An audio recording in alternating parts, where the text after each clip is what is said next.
Bueno, buenas tardes a todos. Mi nombre es Jennifer García Carrizo y yo soy investigadora de la Universidad Complutense de Madrid. Actualmente mi investigación se está centrando en las pantallas digitales que aparecen en espacios urbanos y más en concreto en pantallas digitales que tienen una finalidad publicitaria.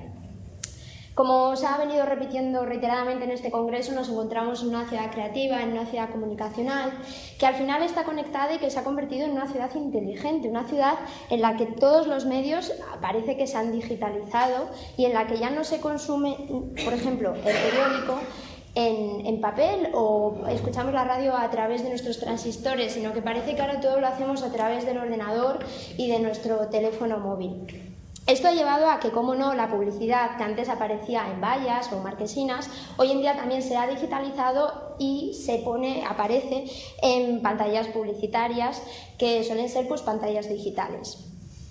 En este contexto, el objeto de esta investigación son esas pantallas digitales que están apareciendo, floreciendo lentamente, pero sin cesar, en espacios urbanos como la Gran Vía o los Campos Elíseos en París, y siempre entendidas desde el punto de vista del soporte publicitario. El principal objetivo de esta investigación es analizar los motivos, las razones por los que aparecen esas pantallas digitales y también los efectos y las consecuencias que tienen en la ciudad. Para ello, en primer lugar, he realizado una investigación documental a partir de fuentes secundarias que se han basado en la ciudad, en la publicidad exterior, pero también en las pantallas digitales y, como no, en la Gran Vía y en los Campos Elíseos, que son los ejemplos seleccionados. Además, para analizar estos dos ejemplos, aparte de esa revisión bibliográfica, he realizado un trabajo de campo que en mi caso desarrollé entre agosto de 2015 y noviembre de 2016, y con los datos obtenidos he realizado una clasificación de esas pantallas que aparecían en estos dos espacios urbanos, clasificándolas en función del tipo de pantalla, el tipo de publicidad que proyectaban y el tipo de espacio en el que se incluían. Dentro de los tipos de pantalla aparecían dos tipos: las pantallas outdoors, que son aquellas que se pueden consumir desde espacios públicos al aire libre, y las indoors, que son aquellas que se consumen en espacios públicos cerrados. En cuanto al tipo de publicidad que estas pantallas proyectaban, pues había dos tipos de publicidad: una que es la corporativa, que es aquella publicidad que es del propio dueño de la pantalla, y las que tenían publicidad de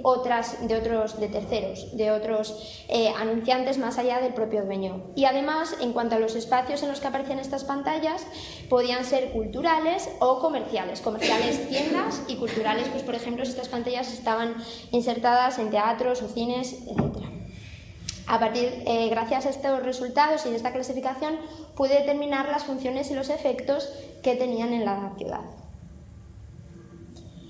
En cuanto a las razones de la implementación de las pantallas, aparecieron fundamentalmente dos. Uno, el ahorro a largo plazo del anunciante, ya que aunque inicialmente instalar estas pantallas sea más costoso, a largo plazo todo el sistema publicitario ahorra en costes de distribución y de manipulación del soporte exterior. Y por otro lado, la necesidad de añadir una quinta pantalla que conectara más efectivamente con los peatones y con los viandantes, con los habitantes de la ciudad. Y es que parece que hemos pasado de aquel flaneur del que Benjamin nos hablaba a un foneur, una persona que sí que sigue teniendo esa actitud blasé, pero que en vez de disfrutar de la ciudad mirándola, a veces lo hace enganchado a su teléfono móvil y mirándolo continuamente. Y parece ser que a veces, cuando levantamos la vista de una pantalla, es para ver otras pantallas, y ahí es donde entrarían en juego las pantallas de publicidad exterior.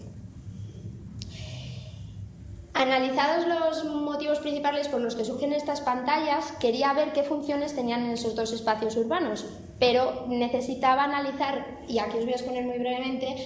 como diferencias principales entre lo que es los Campos Elíseos y la Gran Vía madrileña, ya que en función de cómo sean estos espacios, las funciones y los efectos que van a cumplir las pantallas van a ser diferentes. Los Campos Elíseos, bueno, como seguramente sabréis, van desde la Plaza de la Concordia hasta lo que es el Arco del Triunfo, pero solo en su parte alta, que es la que he marcado en rojo, es donde aparecen las pantallas digitales. Son un espacio urbano con mucha historia detrás, porque aparecen por primera vez como concepto en el 1616, por lo cual tienen más de 4 siglos de historia detrás, y es una avenida de casi 2 kilómetros de largo por 70 metros de ancho. Sin embargo, la Gran Vía es una avenida mucho más estrecha, entre 25 y 35 metros, y se queda en 1,5 kilómetros, no llega, de longitud. Tiene mucha menos historia en el sentido de que se construye entre 1910 y 1952, pero sin embargo es un ejemplo interesante porque en toda ella aparecen pantallas digitales con diferente en diferente volumen. En aquellas zonas que aparecen más pantallas les he marcado con una línea roja más gruesa y, como podéis ver, es la intersección de la Gran Vía con la Plaza del Callao. Esto hace que al final nos encontramos con dos espacios que sí que son arterias comerciales de grandes ciudades europeas, pero que son muy diferentes. Mientras la Gran Vía se ha centrado en ser una arteria, un espacio urbano centrado en el consumo, que ha caído un poco en la banalidad de la que nos habla Bender cuando nos habla de una ciudad light, que se ha quedado solo en eso, en el consumo y en nada más. Y sin embargo, los Campos Elíseos siguen siendo un espacio en el que se sigue trabajando con el concepto de espacio tradicional, se siguen desarrollando eventos históricos, se cuida que siga habiendo eventos culturales. Y es que esto es una tarea que viene desarrollando desde 1860 una especie de sindicato para incentivar y defender los Campos Elíseos, que en 1910 pasa a llamarse el Comité de los Campos Elíseos. El Comité de los Campos Elíseos lo que hace es cuidar de que en ese espacio urbano se desarrollan tanto actividades culturales como comerciales y que hay un balance entre ellas dos. Teniendo todo esto en cuenta y también teniendo en cuenta que la Gran Vía y los Campos Elíseos sí que tienen una cosa en común, que es tanto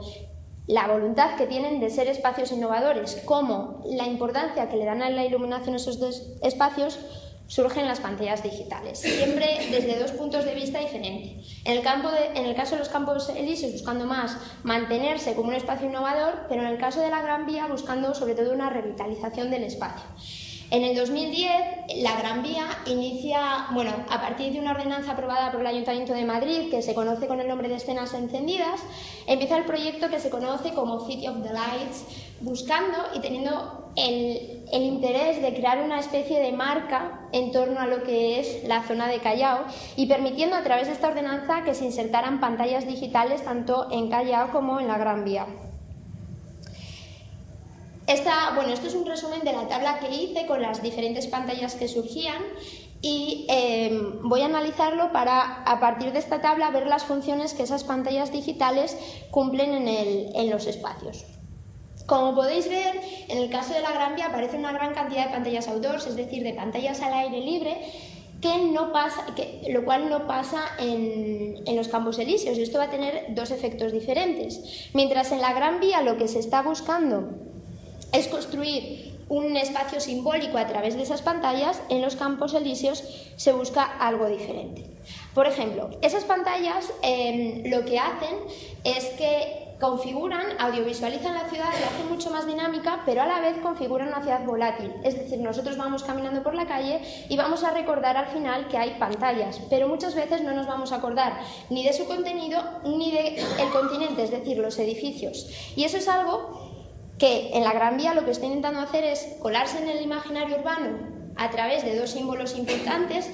sobre todo en la Plaza del Callao, los cines Callao y esta zona que está llena de pantallas, pero es algo que no buscan, los Campos Elíseos no buscan configurarse como un símbolo importante a través de sus pantallas porque ya lo son. Es por eso que en ellos sí que aparecen las pantallas, pero de una forma mucho más sutil. Y es que al final, mientras que en la Gran Vía sí que se está construyendo esa landmark o ese punto simbólico a través de las pantallas, en los Campos Elíseos no hace falta porque ya tienen uno de los elementos más representativos, después de la Torre Eiffel, de lo que es París, que es ese Arco del Triunfo, y va a ser en torno a él al que construyan su identidad de marca. Esto hace que en los Campos Elíseos aparezcan muchas más pantallas indoors, lo que se debe a que con ellas se busca, en vez de crear una función, en vez de revitalizar la ciudad o el espacio con ellas, lo que se busca es generar una experiencia de marca que buscan las flagships stores o las tiendas insignia que aparecen en ellos, y es por eso que van a incluir pantallas en su interior, como aquí podéis ver, pantallas que suelen ser interactivas y que lo que intentan es generar una experiencia, un momento que las personas que entran a esas tiendas recuerden. Por otro lado, esto también tiene relación con el hecho de que si observamos el tipo de espacios en los que se insertan las pantallas, vemos que en la Gran Vía aparecen, no mayoritariamente, pero sí que aparece un porcentaje de esas pantallas, un porcentaje importante aparece inserto en lo que son espacios culturales como cines o teatros, pero esto no ocurre en los Campos Elíseos.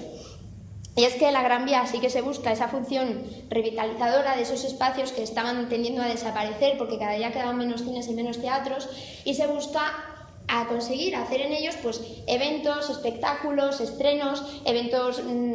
publicitarios y demás para obtener una fuente de ingresos que pueda mantener esos cines y esos teatros. Sin embargo, esto es algo que no se necesita en París, en los Campos Elíseos, y eso lleva a que esos cines pues sigan anunciando sus películas pues de la forma tradicional y en vallas, sin más, sin necesidad de incorporar pantallas, porque no necesitan subsistir a través de esa segunda fuente de ingresos.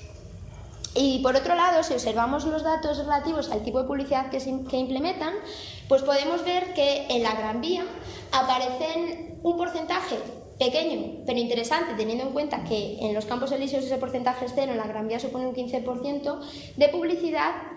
de otros anunciantes. Esto quiere decir que en la Gran Vía, cosa que no ocurre en los Campos Elíseos, aparecen espacios, aparecen pantallas que, aparte de tener publicidad del dueño, por así decirlo, de esa pantalla, tienen otro tipo de publicidad. Y dentro de ese tipo de publicidad aparece, pues, por ejemplo, publicidad sobre la ciudad o qué tipo de eventos culturales se pueden consumir en ella. Esto hace que estas pantallas pues tengan dos funciones. Por un lado, la función social de entretenimiento, que viene dada por el hecho de tener un contenido publicitario, que esa se cumple tanto en la Gran Vía como en los Campos Elíseos, y luego la función de información, que esa función solo se daría en el caso de la Gran Vía. ¿Información de qué? Pues de eventos, como os comentaba,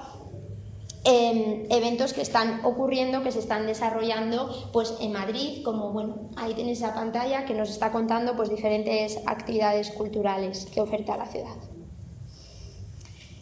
Es por ello que, bueno, ya concluyendo, nos encontramos sí con dos espacios que surgen o se están desarrollando al amparo del consumo, que son dos arterias principales en dos metrópolis europeas, pero que sin embargo tienen muchísimas diferencias, como hemos ido viendo, y por ello las funciones que desarrollan las pantallas digitales en esos espacios van a ser no completamente, pero sí algo diferentes. Mientras en la Gran Vía, fundamentalmente con esas pantallas, se está buscando la creación de un símbolo, la creación de un espacio que necesariamente tiene que ser visitado para poder vivir y saborear la ciudad de Madrid, y se está buscando revitalizar la Gran Vía, haciendo que sea un espacio que va más allá de tiendas de cadenas estadounidenses o demás.